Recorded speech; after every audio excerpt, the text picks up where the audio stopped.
Hi, everybody. Thank you for allowing me to give my inaugural address to you. I'm going to start with an introduction and change the noun cases. The father, our first speaker of me, was born in a small town in Greece. He always claimed to be a direct descendant of Alexander the Great, a student of Aristotle's. Thus, he could hardly object when his son went off to UC Santa Cruz in the 70s and said, I want to study philosophy. But how in the world was the kid going to make a living with a philosophy degree? Well, that's a story I'm here to tell you today. How many of you grew up reading a newspaper every day? Most everybody. Well, I did too, and it was the glory days of Sanford and Bernstein and Woodward, who had brought down a corrupt president, and they were quite the heroes.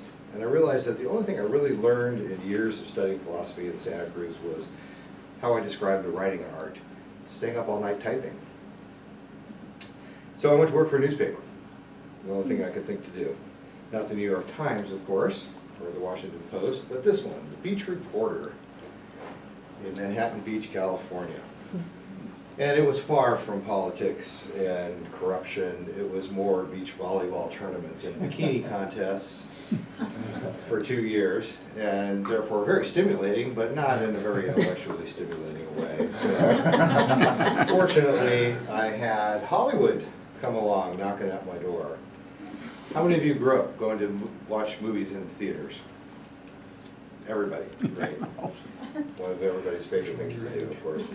I, in fact, can still recite to you every line from The Graduate from start to finish. I've seen it dozens of times in the theaters. So, of course, the classic speech about plastics. There's a great future in plastics, Benjamin. Think about it. Will you think about it? So I thought about it. And for me and Hollywood, in fact, plastics proved crucial to the future. What had been a theater business transitioned just as I got involved into a video cassette business. And I became the editor of Video Store magazine, a trade journal for mom and pop video stores of the era. My soon-to-be father-in-law, in fact, had the very grave doubts at that time. He said, isn't that just like that Atari video game thing that just about blew up the world and ruined the economy? I said, no, I think actually commercial-free movies at home is going to be a winning consumer proposition. And indeed it was. So I made a future for myself, basically, spotting the first Blockbuster store number 14, actually, I walked into in Dallas as the editor of this magazine, and put them on the cover as the wave of the future, and that made me look very smart. And I ended up saying a lot of ums as I gave speeches over the years. But I also ended up what the New York Times referred to one time, to my pleasure, as a leading monitor of the entertainment industry. So I actually made the big call, frankly. DVD came along. Perhaps the biggest thing ever to happen with plastics was the cassette coming down to the DVD, at least for Hollywood. It more than doubled studio revenues, in fact, over a quick 5-year period. And although I didn't get as rich as Hollywood did off of it, I did make enough to realize a key goal, moving to the Central Coast, which I had spotted as a 12-year-old on a trip with my parents with this exact view, actually, from Carmel Point.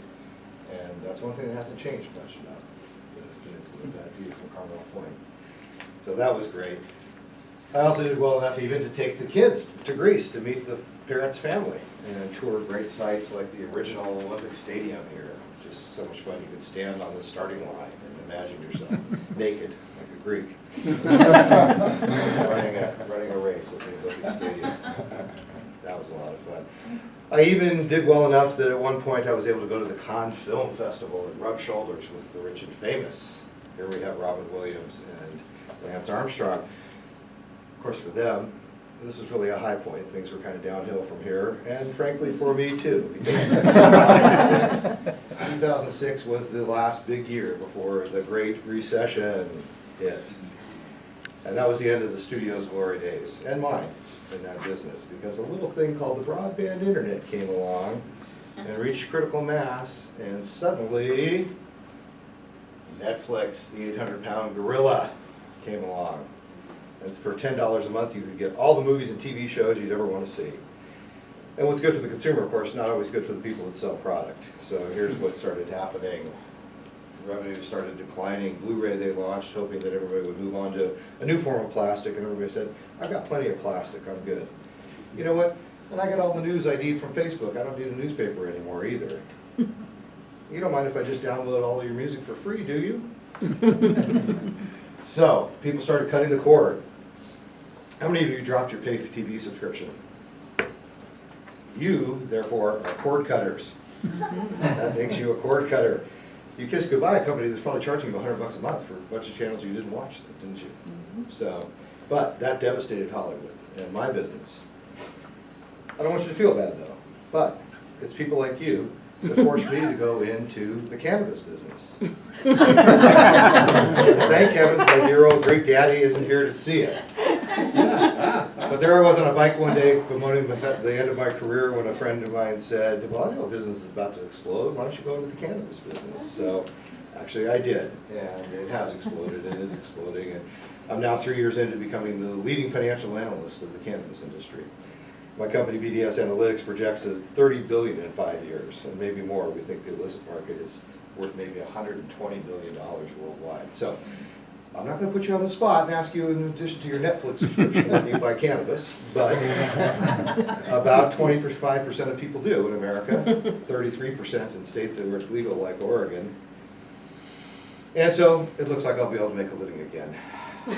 And sure, my dear old dad probably wouldn't approve if he were here, but at least when I meet him up on the other side, I could say to him with a straight face, the cord cutters made me do it, Dad. Thanks everybody for welcoming me to Toastmasters.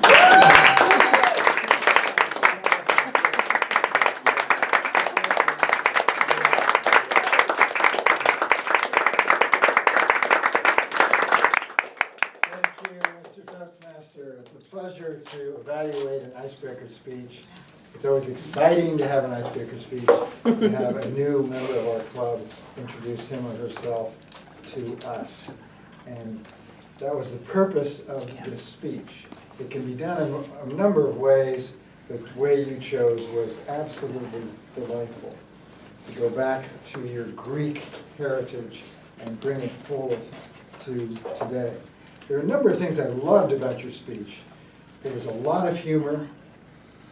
I loved the way you started out and said, this is my inaugural address. I don't think, Carl, have you ever heard anyone give an Icebreaker speech? I never have, but you've been in Toastmasters a little longer. Anyway, this is my inaugural address. I wish to convey to you everything important about me. You weren't quite that outrageous, but you were very, very witty, and you had a wonderful use of the slides. You have that down as well as anybody I've ever seen to illustrate a point, not lots of words, not any words, in fact.